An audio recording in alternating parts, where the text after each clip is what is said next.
બાપ રે બાપ, આટલા બધા ઘરેણાં, 5 લાખ રૂપિયા અને ઉપરથી આ ગાડી, આટલું લઈને જ લગ્ન કર્યા છે મેં. સારું સારું, સેટલ થઈ ગયો લાઈફમાં.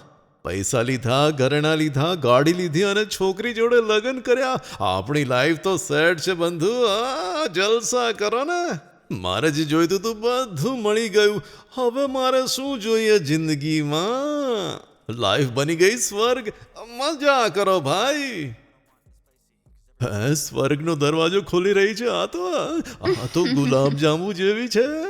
પૂરેપૂરું એન્જોય કરું છે. આ દરવાજો બંધ કર બરાબર. આઈ જા મેરી જાન, આવ આવ આવ. તું કેમ શરમાય છે? આઈ જા, બેસી જા. પહેલા તમે આ દૂધ પીવો.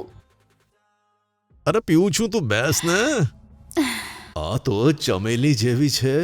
આહા. આવું કપ પીવા માટે મેં શું શું નથી કર્યું જિંદગીમાં. આહા. અરે મારા પપ્પા માટે સોનાનું મંદિર બનાવવાનું છે. આ મને જોતી કેમ નથી? ચલો એ પણ સારું છે. શર્મીલી લાગે છે. લે તું પણ પી લે ને. મને નથી જોઈતું. મને આ બધું પસંદ નથી જી. તમે જ પી લો.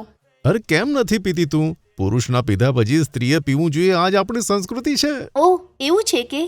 તો પણ મને નથી જોઈતું. મને આવું એઠું પીવું પસંદ નથી. તમે જ પી લો. સારું સારું, હું અત્યારે પી લઉં છું. મારે તો શક્તિ જોઈએ છે. આખી રાત મારે ગીત ગાવાનું છે ને.